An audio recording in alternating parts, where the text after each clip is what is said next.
ये संथाल परगना एक वीरों की धरती है। ये घर घर में सिद्धू कानून है, घर घर में फूलो झानो है, घर घर में चांद भैरव है। खाली आपने अंदर को जगाना पड़ेगा, अपना अंदर का डर को हटाना पड़ेगा। इस अंदर का डर को अगर हटाइएगा, अपने आप को अगर जगाइएगा, तो कोई माई के लाल नहीं होगा कि आज आप लोगों को यहाँ पर विस्थापित का दर्द झेलना पड़ेगा और आप लोगों को इस तरह से रहना पड़ेगा। कोई नहीं कर पाएगा और कोई नहीं, यहाँ कोई पैदा ही नहीं हुआ दुनिया में कि आ करके यहाँ पर आप लोगों को इतना शोषित पीड़ित रखेगा। कोई नहीं कर सकता है, क्योंकि पूरा पावर आप लोगों के हाथ पे है, क्योंकि आप लोग वोट देते हैं। जो वोट देता है पूरा पावर उनके पास रहता है। लोकतांत्रिक देश का तो यही सबसे बड़ा खूबसूरती है। ये जो लोकतंत्र है ये सबसे बड़ा खूबसूरती है। इसका सही तरीके से इस्तेमाल कीजिएगा, बार बार शोषित होते नहीं रहिएगा और वैसे लोगों को भेजिएगा विधानसभा के अंदर अगला चुनाव में जो आपके समस्या को रखे, आपके बातों को रखे। ऐसा नहीं कि बार बार किसी को बना के भेज रहे हैं, वो बार बार आके मूर्ख बना के चला जा रहा कि इस बार बात रखेंगे। अरे तो 5 साल जब आपने कुछ नहीं किया तो इस बार आप क्या उठा लोगे, क्या कर लेगा एक बार? जब अगले बार कुछ नहीं किया तो बार बार जाके क्या उखाड़ लेगा? कुछ नहीं, अपना परिवार को खाली आगे बढ़ाएगा, अन्यथा उसके अलावा और कुछ नहीं करेगा। आ करके यहाँ पर खाली इमोशनल करता है, इमोशनल अत्याचार करता है सबके ऊपर। तो ये चीज सबको समझना पड़ेगा तांत्रिक क्रांतिकारी मोर्चा के। तो यही चीज आप लोग को एक चीज जानकारी नहीं होगा, जो सत्ता पक्ष के विधायक नहीं होते हैं उनको 4 मिनट से ज्यादा समय नहीं दिया जाता विधानसभा के अंदर बोलने के लिए, समस्या रखने के लिए विधानसभा सत्र में। तो आप लोग एक बार सोच के देखिए, अगर एक विधायक के जगह अगर 10 भी विधायक रहे रहते तो अगर 4-4 मिनट समय मिलता तो कितना समय मिलता। और जाके विधानसभा के अंदर एक ही ने तो कालका मचा करके रख दिया है, और अगर 10 विधायक वहाँ चले जाते तो आज विधानसभा के अंदर पूरे कादो कादो हो जाता, पूरा झारखंड का सरकार को भी झुकना पड़ जाता और हर जगह पे नियम नीति लागू करना पड़ता उनको, क्योंकि झारखंड के सरकार को झुकाना है। अगर नियम नीति लागू कराना है तो सारा पावर जनता के हाथ में होता है, हम जनताओं के हाथ में होता है। हम लोग चुप रहते हैं, उस पावर को जानते नहीं है और हम लोग सिर्फ वोट को एक बस ये सोचते हैं कि अंगूठा बस दबाना है, अंगूठा नहीं दबाना है। हमारा वोट देना मतलब 5 वर्ष के लिए हम लोग अपना अधिकार किसी को दे देते हैं, पूरा 5 वर्ष के लिए अपने बच्चों के भविष्य को दे देते हैं 5 वर्ष के लिए। तो इस चीज को समझिएगा। आज अगर रात को इतना रात हम कोल्हान से चल करके यहाँ संथाल परगना में आ गए हैं तो क्यों आए हैं? क्यों आए हैं? क्योंकि हम लोग चाहते हैं कि हर घर से एक एक बेटी निकले, हर घर से एक एक बेटा निकले जो ये चांद भैरव, सिद्धू कानू और फूलो झानो की तरह बने, निर्मल महतो, सुनील महतो और विनोद बिहारी की तरह बने। जो विनोद बाबू थे, बिरसा मुंडा हुए, चांद भैरव, ये तो आप ही लोग के यहाँ पर तो उन लोग का मूर्ति भी लगा हुआ है ना, मूर्ति लगा हुआ है। तो ये मूर्ति को देख करके कुछ सीखिए और सीख करके एक बार जानने का प्रयास कीजिए कि लोग क्यों लड़े थे, किस लिए लड़े थे। पहले तो पढ़ा लिखा नहीं थी लोग, फिर भी लड़े थे। ये लोग जान रहे थे हमारे साथ गलत हो रहा, और अभी पढ़ लिख करके भी हम लोग साइड हट रहे हैं। साइड क्यों हट रहे हैं? क्योंकि हम लोग कहते हैं अभी लड़ के तो नहीं सकेंगे, अभी हम लोग सिर्फ और सिर्फ लड़ सकते हैं जो हमें संविधान से जो हथियार मिला है, बाबा साहेब अम्बेडकर ने जो दिया है हथियार, जो वोटर कार्ड, अभी हम लोग उसी से लड़ सकते हैं। अभी हम लोग तलवार से नहीं लड़ सकते हैं, अभी हम लोग तीर धनुष से नहीं लड़ सकते हैं, और अभी हम लोग छुरी टांगी फरसा से नहीं लड़ सकते, क्योंकि जो दूसरे लोग हैं जो बाहर से हैं उन लोग के पास गोली बारूद है। हम लोग लड़ सकते हैं जो हमें संविधान से सबसे जो बड़ा हथियार मिला है वोटर कार्ड, हम उस वोटर कार्ड से लड़ सकते हैं।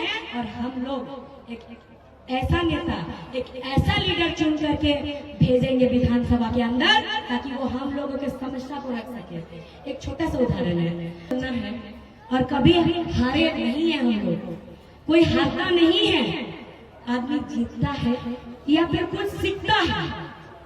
क्योंकि अभी हम लोग शुरुआत है, हम लोग बच्चे हैं, हम लोग बच्चे इस राजनीतिक में। और राजनीतिक में आने का उद्देश्य भी यही है कि हम लोग आंदोलन करके देखें। आंदोलन जब करने के लिए जाते हैं तो लाठी बरसाया जाता है, तीर फोड़ा जाता है, धारा लगाया जाता है। धारा लगाया जाता है मतलब केस होता है। मेरा जितना उम्र नहीं हुआ है उतना धारा लगा हुआ है, 37 को धारा लगा हुआ है, 4 वो केस है। क्यों है? क्योंकि आंदोलन में, छात्र आंदोलन में, छात्र आंदोलन जो सीजीएल आंदोलन हुआ था ना, सीजीएल का एग्जाम कौन कौन दिए थे? उसमें लगा हुआ है। 60-40 नियोजन नीति के टाइम लगा हुआ है, इतने सारे लगा हुआ है। लेकिन क्यों किया जाता है? कि डरने के लिए, तो डराने के लिए। तो हम लोग भी कह दिए कि लगाइए, जितना धारा लगाना है उस धारा को हम लोग स्वीकार करेंगे, लेकिन फिर भी हम लोग लड़ना नहीं छोड़ेंगे, हम लोग लड़ेंगे। और यही तो सब ये तो धारा लगना, केस होना, ये आंदोलनकारी का, आंदोलन का, क्रांतिकारी का ये श्रृंगार है। धारा लगना, केस होना, ये श्रृंगार है।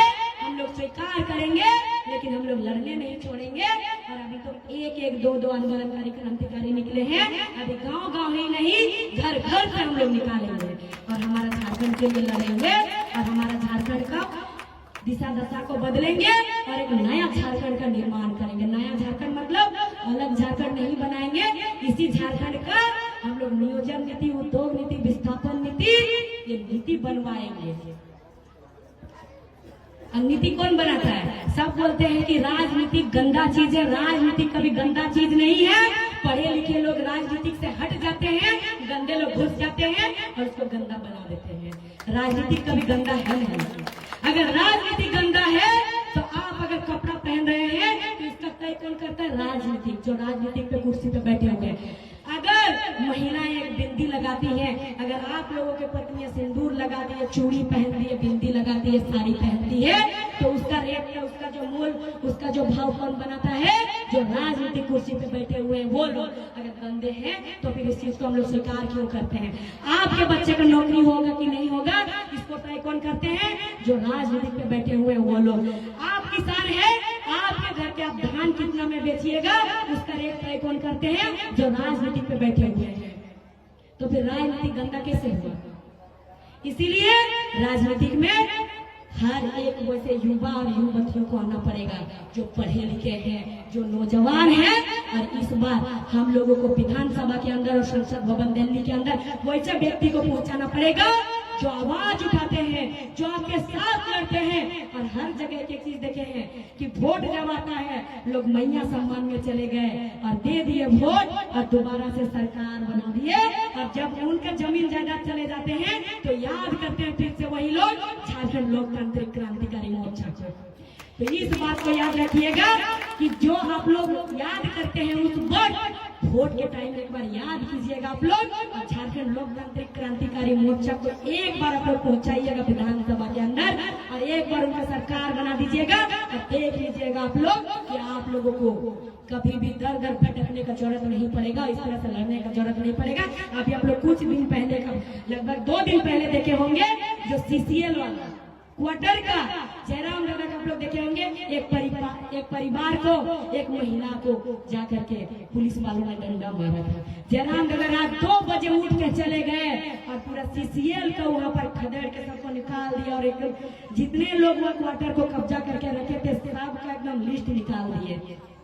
तो एक ही विधायक पूरा झारखंड में तबाही मचा करके रखा हुआ है। तो आप सोचिए अगर इसका सरकार बनेगा तो कोई माई के लाल पैदा नहीं हुआ है जो हमारे झारखंड में नजर डालेगा। तो ये चीज हम एक बात हमेशा कहते हैं कि हम लोग कहीं भी जाते हैं तो हम लोग को बोला जाता है कि जंगली है, झारखंड के है मतलब जंगली है, बोला जाता है ना। हम लोग को जंगली की तरह व्यवहार किया जाता है ना। तो आप लोग गर्व से कहिएगा कि हम लोग है जंगली, है हम लोग जंगली, क्योंकि जंगल में ही शेर का वास होता है और उसी शेर के बच्चे हैं हम लोग। तो हम लोग है जंगली, गर्व से कहिएगा हम लोग है, हम लोग झारखंडी है और हम लोग जंगली है। हम लोग शेर, उसी शेर के बच्चे हैं हम लोग और उसी शेर दिल वाले हैं हम लोग डरते नहीं है किसी से। अपना अधिकार के लिए हम लोग अपना जान भी देने के लिए तैयार हैं। तो ज्यादा नहीं कहेंगे, ठंडा